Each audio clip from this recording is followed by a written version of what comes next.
할렐루야. 오늘도 예배에 나오신 여러분을 주님의 이름으로 진심으로 사랑하고 환영하고 축복합니다. 오늘 누가복음 10장 25절에서 37절의 말씀을 가지고 이웃 사랑이라는 제목으로 선포할 때에 이 말씀에 큰 은혜가 있으시기를 예수님의 이름으로 축복합니다. 신약 성경 전체에 예수님께서 하신 비유의 말씀은 약 50번 정도 나오는데 그중 하나가 오늘 본문에 나와 있는 선한 사마리아인의 비유입니다. 그런데 우리가 이 선한 사마리아인의 비유 설교를 이해하기 위해서는 예수님께서 그 말씀을 하신 의도를 바로 알아야 합니다. 왜 예수님께서 이 비유 설교를 하셨는지, 어떠한 상황에서 이 말씀을 하셨는지를 정확히 아는 것이 필요하다는 것입니다. 25절에서 27절, 어떤 율법사가 일어나 예수를 시험하여 가로되 선생님, 내가 무엇을 하여야 영생을 얻으리이까? 예수께서 이르시되 율법에 무엇이라 기록되었으며 네가 어떻게 읽느냐? 대답하여 가로되 네 마음을 다하며 목숨을 다하며 힘을 다하며 뜻을 다하여 주 너의 하나님을 사랑하고 또한 네 이웃을 내 몸과 같이 사랑하라 하였나이다. 여러분, 오늘 말씀의 뜻은 불쌍하게 된 사람을 도와주는 데 목적이 있지 않습니다. 가장 중요한 암시가 이 예화 속에 들어있는데, 그것은 여기 율법교사가 예수님께 영생의 문제를 질문했다는 것입니다. 내가 무엇을 하여야 영생을 얻으리이까? 영생에 대한 문제가 이 비유의 초점입니다.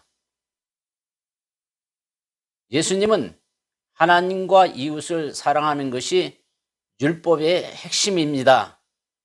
대답하는 율법사에게 네 대답이 맞다, 가서 행하라, 그러면 살리라 말씀합니다.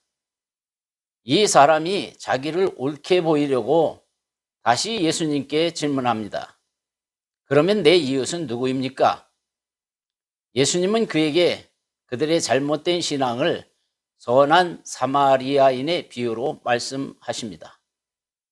율법사가 다 지켰다지만 그들은 하나님의 뜻을 잘못 오해하고 있었습니다. 그들의 이웃은 유대인들이고 사마리아인이나 죄인들은 제외되었습니다. 하나님의 은혜는 누구에게나 차별이 없이 임함을 알지 못했습니다. 영생은 유대인만이 아니라 모든 사람에게 차별 없이 주어집니다.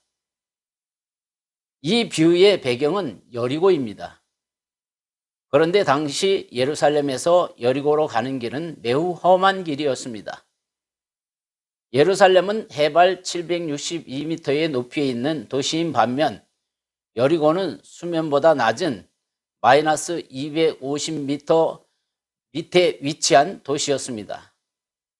이 두 도시를 연결하는 길은 35km나 되는 먼 거리일 뿐 아니라 바위가 여기저기 솟아있고 좁게 꾸불꾸불 급경사를 이루는 길이었습니다. 상인들은 이 길을 통해 여리고 지역에서 생산되는 각종 과일 등의 농산물을 예루살렘으로 가져와 팔고 돌아가는데, 그런 상인들을 노린 강도들이 낮 시간에도 자주 출몰하는 매우 위험한 길이었습니다. 그런데 어떤 사람이 예루살렘에서 여리고로 내려가다 강도를 만나 가진 것을 다 빼앗긴 후 죽도록 두들겨 맞아 죽기 직전 상태에 빠져 길가에 쓰러져 있었습니다. 그때 마침 그 길을 지나가던 한 제사장이 이 끔찍한 광경을 목격했지만 못 본 척 지나쳤습니다. 잠시 후 이번에도 한 레인이 지나가다 그 역시 제사장처럼 그대로 둔 채 지나쳐 버렸습니다. 강도 만난 사람을 보고도 못 본 척하며 지나쳤던 이 두 사람은 나만 살면 된다는 생각을 가진 사람들이었습니다. 사실 제사장이나 레인들은 백성들을 위해 존재하는 사람들입니다. 그들은 백성들을 위해 하나님께 제사를 드립니다. 그들에게는 어려운 형편에 있는 백성들을 구제하고 말씀으로 백성들을 가르치고 인도해야 하는 임무를 가지고 있습니다. 그런데 그들이 백성들을 위하기보다는 나만 살고 보자는 이기적인 생각을 했던 것입니다. 오래전에 뉴욕에서 있었던 128인 사건이라는 유명한 사건이 있었습니다. 어떤 여인이 길에서 폭행을 당했습니다. 이 여인은 소리를 질렀지만 많은 사람들이 창문을 닫았습니다. 마지막 비명소리가 들려왔을 때 대부분의 사람들은 불을 껐다고 합니다. 그 여인이 세상을 떠난 뒤에 경찰이 증인을 찾기 위해 조사를 해보니 여인의 비명소리를 들은 사람이 128명이나 되었다고 합니다. 그런데 128명이나 되는 사람이 나만 살고 보자는 마음으로 폭행을 당하고 있는 여인을 못 본 채 한 것입니다. 이것이 바로 현대인의 무관심입니다. 오늘날 이 시대가 참으로 각박한 세상이 되었습니다. 이웃이 어려움을 당해도 어쩔 줄 모르는데도 전혀 관심이 없습니다. 이런 사람들이 오늘 본문에 등장하는 제사장과 레위인과 같은 사람들입니다. 그런데 안타깝게도 나만 살면 된다는 생각을 가진 제사장과 레위인과 같은 사람들이 오늘 교회 안에도 있다는 것입니다. 교회 밖에 있는 세상 사람들과 정도의 차이가 있을 뿐 교회 안에도 나만 살면 된다는 생각을 가진 크리스천들이 많다는 것입니다. 저와 여러분들은 어떻습니까? 생활로 보여주지 않은 채 믿는 자의 도리를 다한 것으로 생각하고 있지는 않습니까? 지옥을 향해서 죽어가고 있는 불신자들을 모른 채 하고 있지는 않습니까? 만약 그렇다면 그 사람이 제사장과 레위인과 같은 사람들입니다. 제사장이나 레위인 이 두 사람은 강도 만난 사람을 그대로 둔 채 지나쳐 버렸습니다. 그런데 사마리아 사람이 그곳을 지나가다가 이 강도 만난 사람을 보았습니다. 그는 앞서서 못 본 척하고 지나쳤던 제사장이나 레위인과는 달랐습니다. 그는 사랑을 구체적으로 실천한 사람이었습니다. 그가 실천한 사랑은 세 단계로 나눌 수가 있습니다. 첫째로 불쌍히 여기는 마음이 있었습니다. 제사장과 레위인은 강도들에게 폭행을 당하고 발가벗은 채 길바닥에 쓰러져 있는 사람을 보고도 아무런 느낌이 없었습니다. 그러나 사마리아인은 달랐습니다. 33절을 보면 불쌍히 여겼다고 말씀하고 있습니다. 여기 불쌍히 여기는 마음이 바로 예수님께서 품으셨던 마음입니다. 예수님께서 3년 동안 복음을 전하실 때 처음부터 마지막까지 인간을 불쌍히 여기셨습니다. 아비가 자식을 불쌍히 여긴 같이 예수님은 죄인들을 보시고 불쌍히 여기셨습니다. 불쌍히 여긴다, 민망히 여긴다는 말은 내장이 뒤틀릴 정도로 아프다는 의미를 가지고 있습니다. 불쌍히 여기는 마음이 너무 심해 내장이 뒤틀리는 아픔을 느낄 정도로 연민의 정을 느끼는 것을 말합니다. 예수님께서 3년 동안 단순히 사람을 보고 지나친 것이 아니라 사랑이 필요한 사람들을, 위로가 필요한 사람들, 방황하고 있는 영혼들을 불쌍히 여기셨습니다. 오늘 우리들에게 이러한 마음이 필요합니다. 사마리아인과 같이 사랑이 필요한 사람을 보고 불쌍히 여기는 마음이 있어야 합니다. 내가 전도하지 않고 내버려두면 결국에는 지옥불에 던져져 죽게 될지 모른다는 불쌍히 여기는 마음이 저와 여러분들에게 필요합니다. 여러분, 아무리 좋은 직장을 다니며 잘 나가는 남편이라 할지라도 아직까지 예수님을 믿지 않는 남편이라면 그 남편을 보고 아내의 눈에서 눈물이 나와야 합니다. 자녀가 공부 잘하고 좋은 직장 다니며 미래가 활짝 열려 있어도 아직까지 주님의 사랑을 누리지 못하고 있다면 그 자녀를 보는 부모 마음에 불쌍히 여기는 마음이 생겨야 합니다. 아무리 돈이 많고 끝발날리는 부모님이라 할지라도 아직까지 하나님을 알지 못한다면 그 부모님을 보고 애끓는 마음이 일어나야 합니다. 여러분들의 마음속에 사마리아인과 같이 불쌍히 여기는 마음이 있기를 바랍니다. 두 번째로 사마리아인은 강도 만난 사람을 싸매고 돌보아 주었습니다. 만약 사마리아인이 강도 만난 사람을 보고 불쌍하다, 어떻게 하나? 강도 만났어요? 그러니까 조심을 하셔야지요. 아이고 불쌍해라 하고 갈 길로 떠나버렸다면 우리는 배울 것이 더 이상 없습니다. 그러나 그는 강도 만난 사람을 불쌍히 여겼을 뿐만 아니라 그를 싸매고 돌보아 주었습니다. 가던 길을 멈추고 나귀에서 내렸습니다. 그리고 포도주와 기름으로 상처를 씻어주고 응급처치를 해주었습니다. 그 다음 자기가 타고 가던 나귀에 태워 여리고에 있는 주막까지 데리고 갔습니다. 사마리아인은 강도 만난 사람을 불쌍히 여겼을 뿐만 아니라 사랑으로 싸매고 돌보아 주었다는 것입니다. 세 번째, 사마리아인은 끝까지 최선을 다했습니다. 일반적으로 우리가 맡은 일은 어느 정도까지 하다가 안 되면 포기합니다. 그러나 오늘 본문에 등장하는 사마리아인은 달랐습니다. 여관에 도착한 그는 계속해서 정성스럽게 치료를 한 후 다음날 아침 여관 주인에게 2데나리온의 돈을 주었습니다.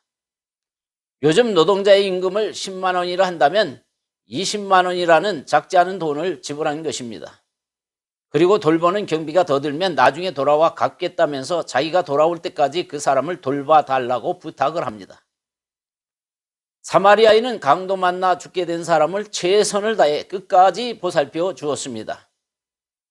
예수님은 이 선한 사마리아인의 비유를 말씀하신 후 내 이웃이 누구입니까? 라 물었던 율법사에게 너의 생각에는 제사장과 레위인과 사마리아인 이 세 사람 중 누가 강도 만난 자의 이웃이겠느냐 묻습니다.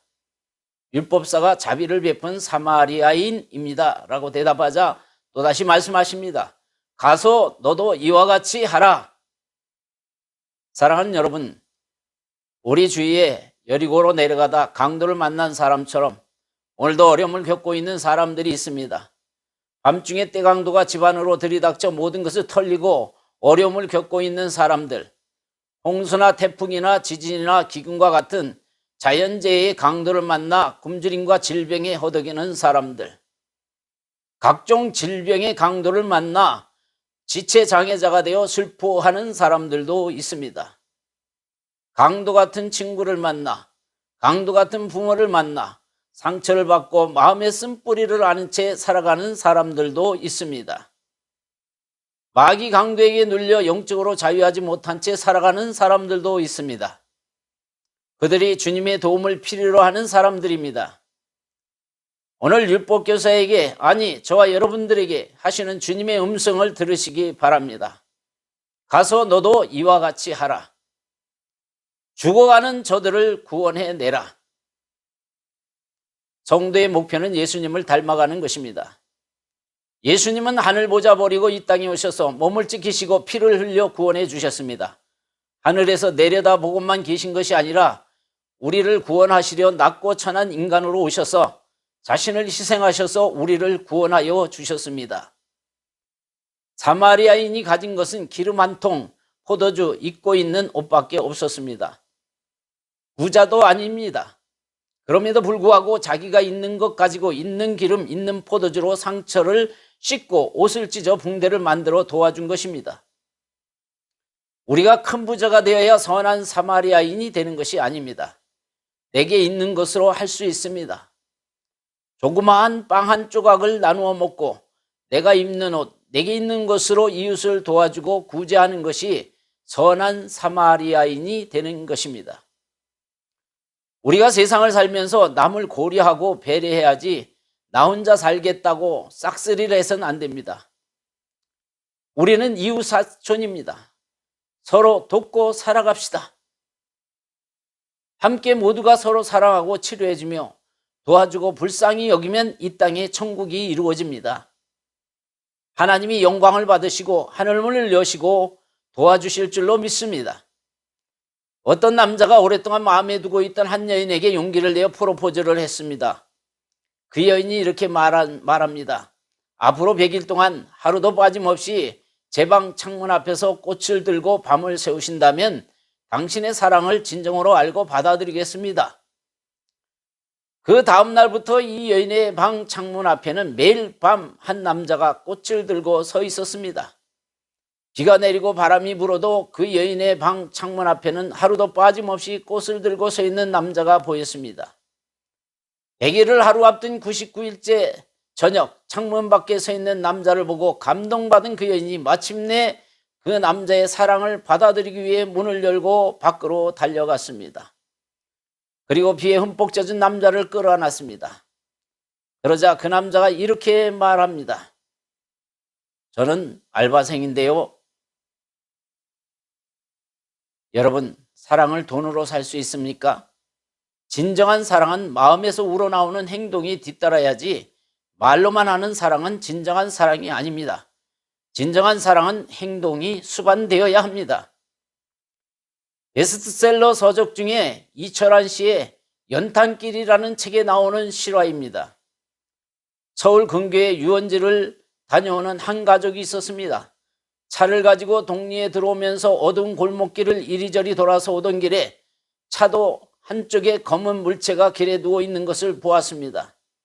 예감이 심상치 않아 차를 멈추고 내려보니 한 청년 남자가 피투성이가 되어 쓰러져서 신음하고 있었습니다.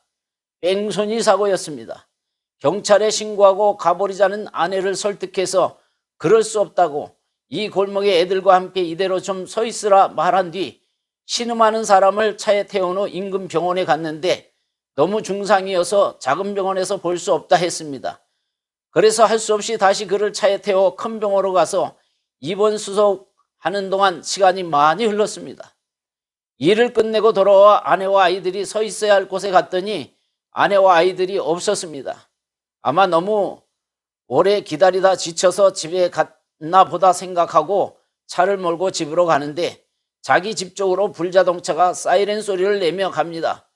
왜 그런가 하고 갔더니 자신의 집 조그만 빌라가 지금 불이 붙고 있습니다. 큰일 났다고 걱정을 했는데 차에서 내려보니 아내와 아이들이 밖에 서 있습니다. 윗집에 살고 있던 처제 식구들도 나와 있었습니다. 어떻게 된 일이냐 하니 기다리다 지쳐서 처제에게 전화 걸어 차를 가지고 좀 와서 우리를 데려가라 했더니 처제가 식구들과 함께 차를 몰고 와서 언니네 집 식구들을 태워가는 사이에 가스 폭발로 불이 났던 것이었습니다. 그래서 모두가 다 무사했습니다. 그런데 102호 내에만 죽었습니다. 그 뒤에 경찰 조사에 의하면 바로 102호에 사는 그 사람이 뺑소니를 한 바로 그 사람이었다는 것이었습니다. 이웃이 어려움을 당하는 것을 보고 구하려고 나섰던 남자는 자기 집안 식구를 다 살릴 수 있었고 어려움을 당하는 사람을 보고 뺑소니를 쳤던 사람은 죽었습니다. 남 살리는 것이 내가 사는 길입니다. 2010년 10월 7일 행복전도사라던 최윤희 씨 부부가 자살한 사건이 일어났습니다. 그토록 매스컴에 나와 참고 인내하면 행복이 찾아온다고 열광하던 그도 질병을 극복하지 못하고 비극으로 생애를 마쳤습니다. 여러분, 하나님과 예수님이 없는 행복은 빈 껍데기일 뿐입니다.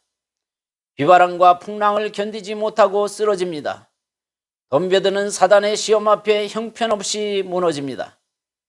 세상에는 강도 만난 사람들이 많이 있습니다. 굶주림의 강도, 질병의 강도, 각종 사고의 강도, 가정불화의 강도, 유혹과 죄와 마귀의 강도를 만나 신음하며 방황하는 영혼들이 많습니다.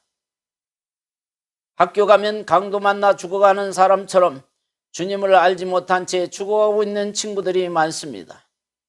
직장 가면, 사업장에 가면 삶의 의미도 알지 못한 채 강도 만난 사람처럼 죽어가고 있는 영혼들이 많이 있습니다. 우리 이웃에도, 아니 우리 가정에도 강도 만난 사람처럼 죽어가고 있는 영혼들이 많습니다. 그들은 우리의 도움의 손길을 기다리고 있습니다. 자신의 이웃이 되어줄 선한 사마리아 사람을 애타게 찾고 있습니다. 세상에는 누군가의 도움이 없으면 죽을 수밖에 없는 이들이 많습니다. 오늘 주님은 우리에게 도전하고 계십니다. 너도 가서 강도 만난 사람의 이웃이 되라. 주님께서는 우리들에게 엄청난 것을 요구하지 않습니다. 한 영혼, 죽어가는 영혼의 이웃이 될 것을 요구하십니다. 여러분은 누구를 건지시겠습니까? 우리가 수천 번, 수만 번 사랑한다 말해도 그것은 헛소리에 불과합니다. 증명되지 않는 사랑은 사랑이 아닙니다. 하나님이 우리를 사랑한다고 수없이 말해도 그 아들을 주지 않았으면 우리가 구원을 받을 수가 없었습니다. 우리 모두 함께 이웃을 사랑하는 마음으로 시간을 내서 봉사하고 이웃을 이 복된 예배의 자리에 초청하여 강도 만난 이웃을 구원하는 사랑의 사람들이 되시기를 우리 구주 예수님의 이름으로 간절히 축원합니다. 기도하겠습니다. 주님, 어려운 이웃에게 선한 이웃이 되기를 원합니다. 주님의 마음으로 사랑하게 하옵소서. 예수님의 이름으로 기도하옵나이다. 아멘.